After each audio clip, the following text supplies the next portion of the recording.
that's the reason why it actually got like discovered, right? This member of the military saw the thing while he was making a round at the place.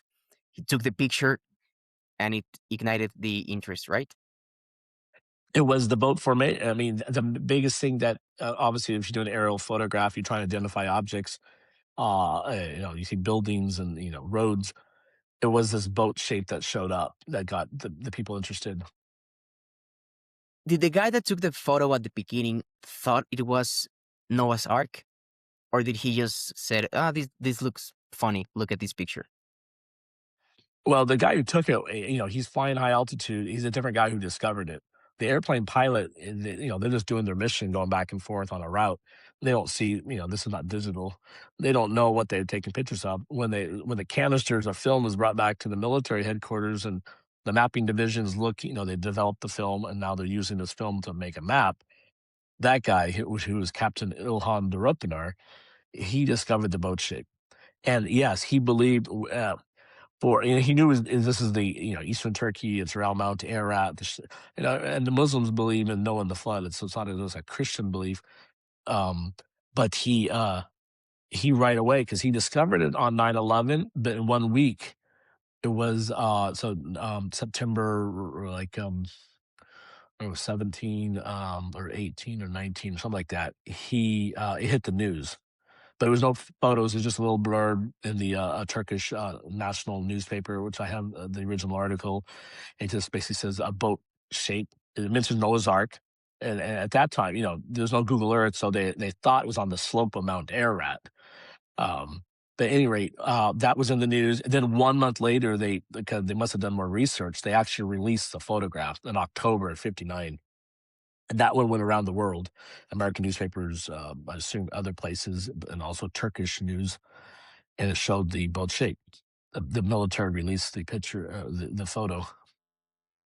Okay, and once the picture was released and it got attention, you mentioned earlier Ron Wyatt and stuff.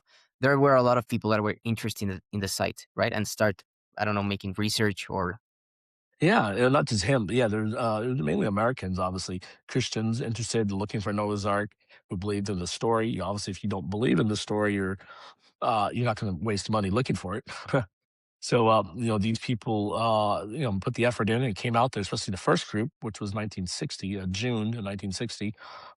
And then a lot of Americans and other researchers got involved in the 80s. That was the big, through the 80s and early 90s. And then it died down. And then 2000, because after 2010, there's a couple more, there's only one individual in 2014. He did some scans, an acquaintance of mine, and I was there when they did some ERT scans for that. In 2019, we started our effort, which is ongoing, but that's kind of how it progressed. So it comes and goes, the interest. So for ours, we're trying to sustain the interest and finish as much as we can. But in the past, yes, in some decades, like the '70s, there was not much going on about it. The early '60s, that's when it was discovered. But yeah. so uh, in the early moments when it was like discovered and promoted and stuff, like in the 60s and 80s that you mentioned, what was the kind of research that was done, and how was it done in the sense that, I mean, to this day we still don't know if it is or it isn't, but there's no definitive conclusion on either side. So what was done in those early times? So the first thing they did on the site, they wanted to see it. They had the high altitude photograph, the 1960s. So they walked on it. Okay, it's an Earth shape. At first they thought it was strange. You read some of their accounts because they were expecting like a ship just like laying there, which is unrealistic. But so when I get there, and it's Earth and Earth in shape. Like, okay, and then you're on the side of a mountain, and back then even today is kind of remote. So what can you do? Well, they ended up dynamiting the side of it, trying to get inside as a last resort. And it's just, again, bits and pieces of dirt and rocks came out, and that was it. But then, but the other thing was to measure it, and that's when you can still kind of do that with the aerial photograph, but especially on the ground. you can measure it in detail. And that's when they realized, okay, it's exactly the shape, the length given in the Bible. So that was a good thing. But that was it for the 60s.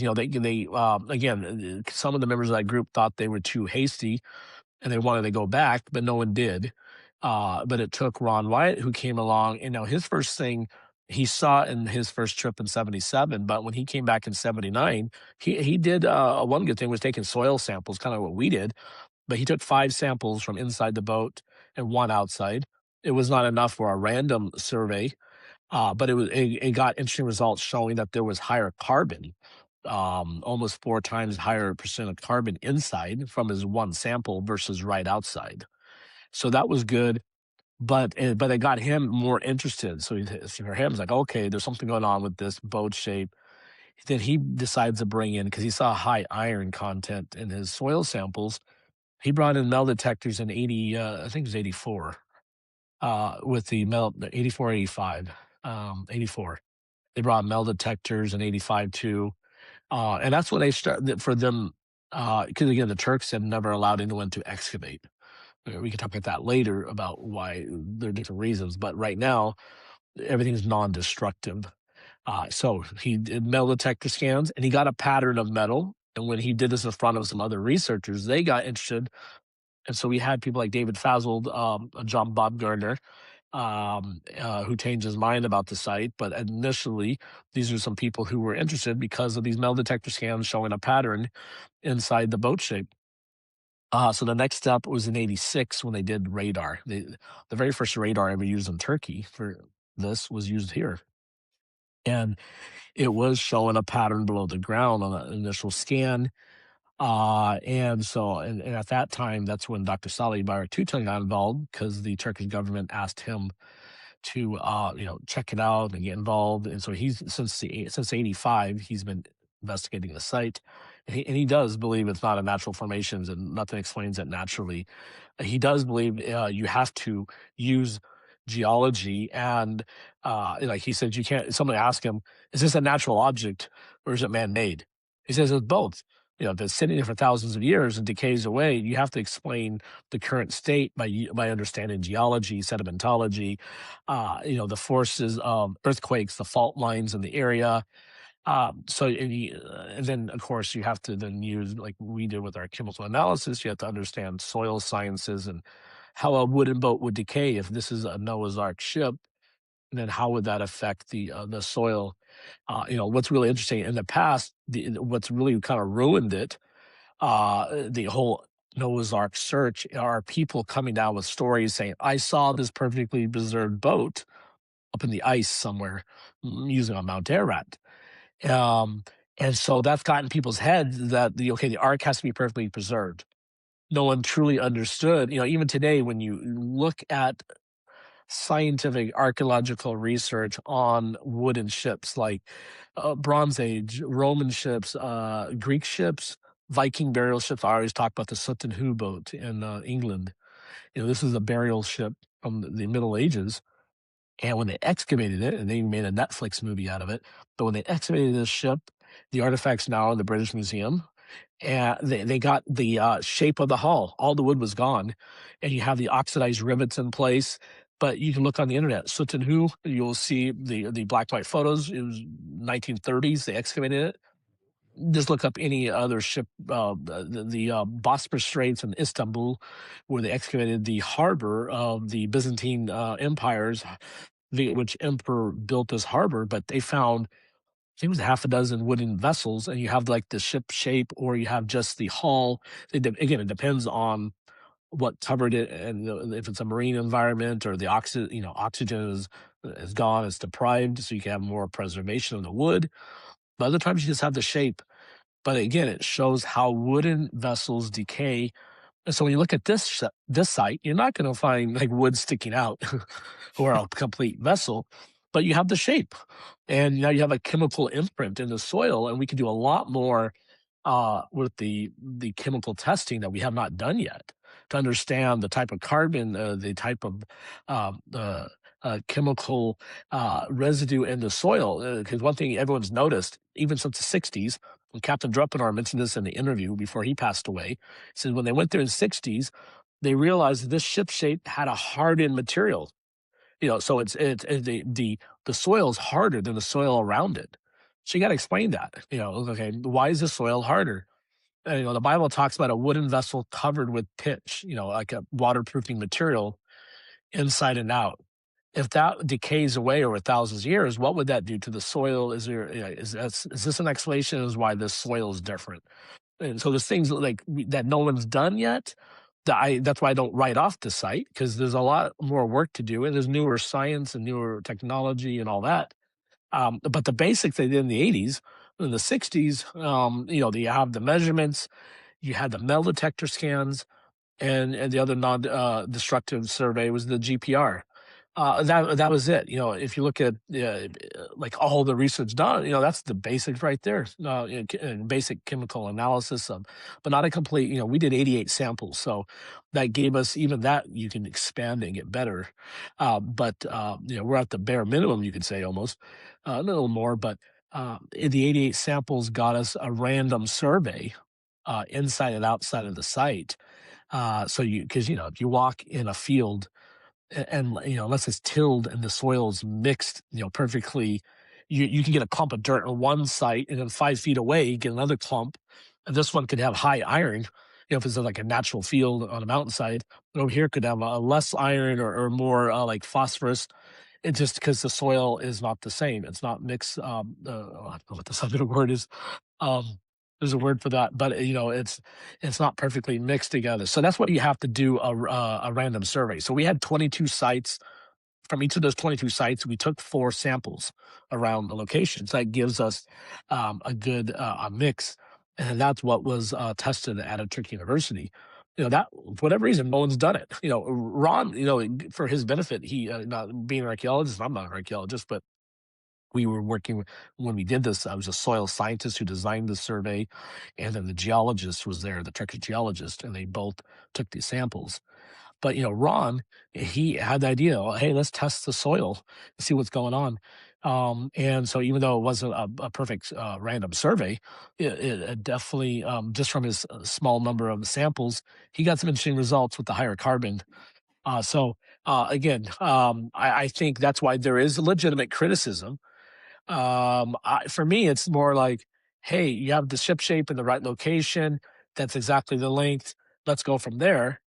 Other people have been more like they're right away saying this is Noah's Ark. I believe it's Noah's Ark, personal opinion. But if I want to prove it to somebody, we need more data, like to finish it. And we're continuing. So obviously people ask us questions like you or others. We'll give them what we've done so far and why we think it's Noah's Ark. But there's definitely a lot more work to be done. And sadly, in the 80s, these different groups, they did the basics that were allowed for non-destructive work, and that was it. Now Ron did try to excavate many times. The Turks, though, turned him down. There's some say, well, because he wasn't an archaeologist, and that might have been a good thing for him not to have done it. I don't know how he would have done it. It might have ruined it, especially if you realize how fragile the site is, and you're looking at more doing like if we were to get like our next goal is core sampling to go deep in the site. But you have to check every centimeter, every layer, and figure out the history, how the material covered it, how this site decayed, what can it tell us about what was once there, like the type, either type of wood or ancient pollen or ancient DNA, like what's in the soil, and then the sequence that it was covered by the dirt, over the years. So it's different from just saying, "Hey, here's a piece of timber sticking out. And it looks like rib timbers of a ship or something." No, our radar, even our radar work, and Ron, he was showing a pattern, but our radar work too is showing that there's something going on below the surface that is not just a decayed boat. It shows that there's something preserved below, or possibly another idea could be that the boat decayed away and then other material filled in where where it used to be wood, and that's why you're showing a difference between the soil around it, because the GPR is showing right angles, parallel lines, is showing layers. The ERT is showing layers. So, that's just not the soil that's just sitting there, but it's something different from the soil itself.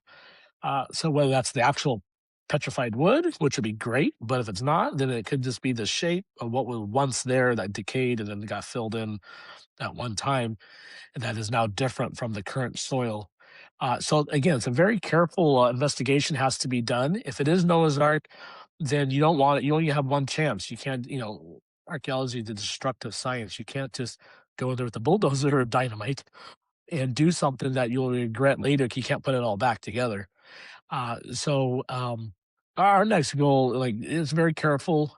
We're hoping we get permission to core drill. The Turks are leery even about core drilling, even though you're talking about, maybe a 3 centimeter hole or something. But I think we can convince them on that.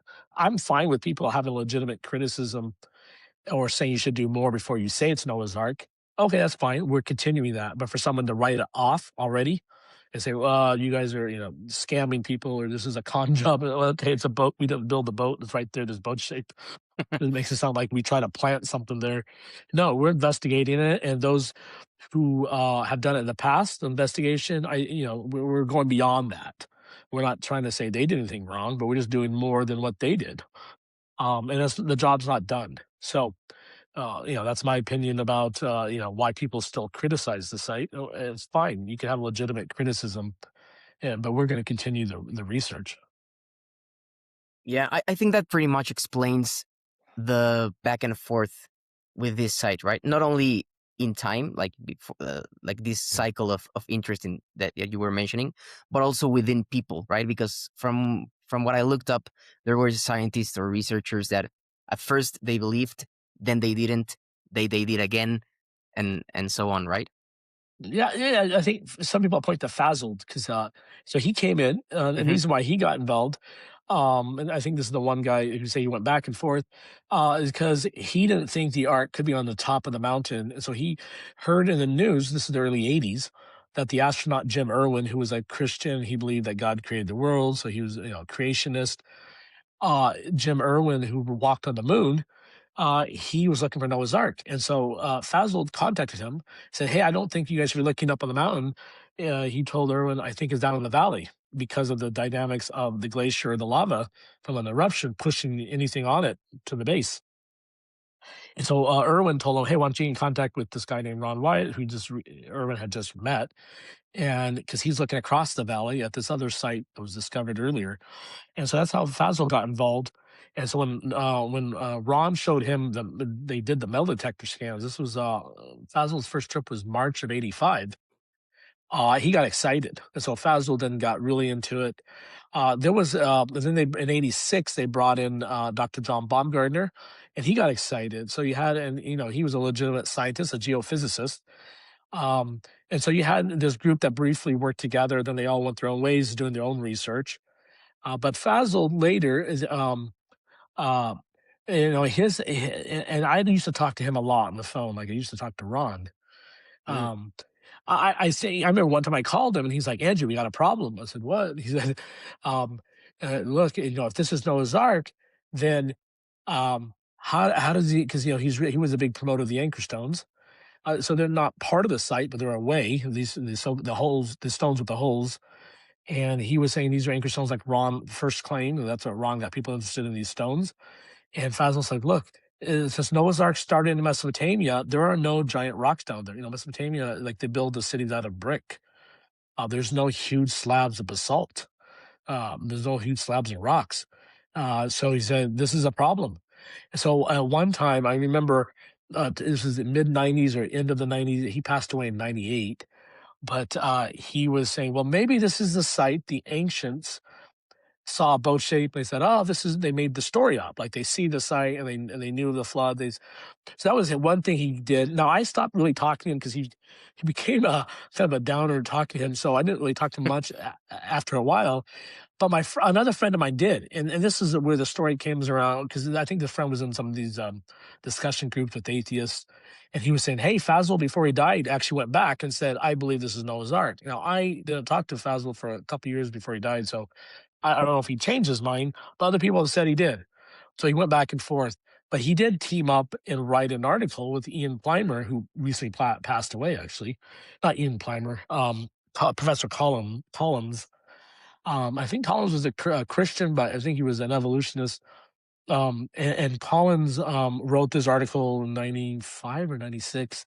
Uh, uh, uh, and I forget what they called it, something about boat formation. Anyways, Collins' idea was that it was a geosyncline. So this is a deformed rock formation with different layers of rocks, and that's synclines. Anticlines and synclines. These are results of folding of rocks that they get exposed at the surface, and they can form on an oblong oval shape, but they're huge. These are big geological sites that you can look them up on Google. According and so that and he's never been there, but Collins wrote this article saying this is how you get a boat shape. Dr. Salih Tutan, again, the geologist that we work with, over and over, and I need to put out the videos. He was in Switzerland just last month, and we filmed him really giving clear answers because he can ramble too. But he gave us clear answers as to what's wrong with the syncline theory. And right away he explained the whole thing. Like he's like, look, this site has no layers of rocks that matches the layers on the other side of the valley or anything.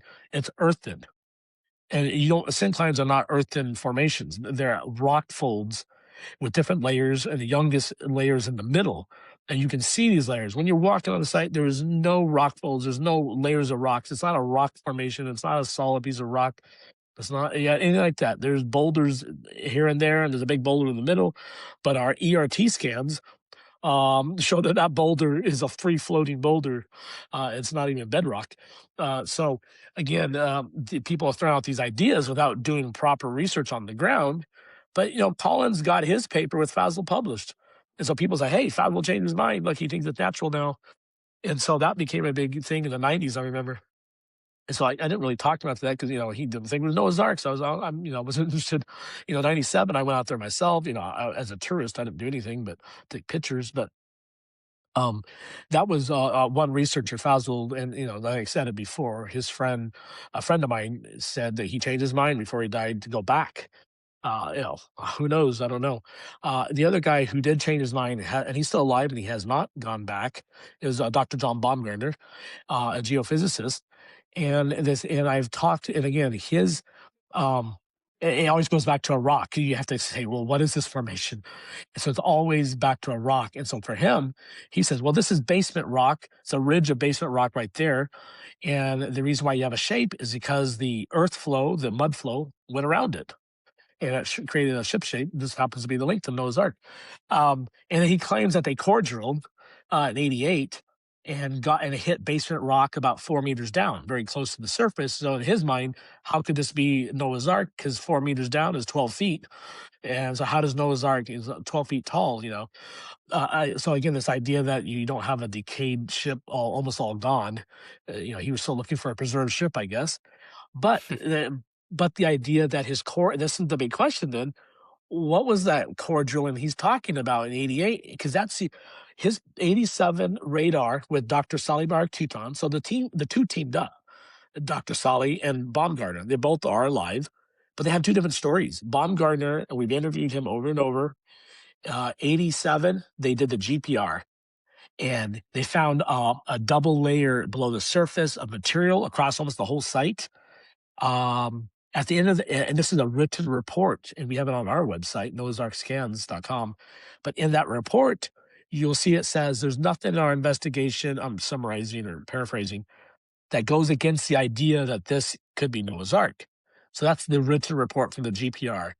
'88, they come around and they try to do core drilling. Now, according to Baumgartner, they got good results. They did 4 attempts. They had bad equipment, but they were able to get data. And so thus, because of the core drilling, they know where the basement rock is, and this site is shallow, so it's not Noah's Ark. And so he changes his mind, but basically the next year, by '89, he's telling people he doesn't think it's Noah's Ark.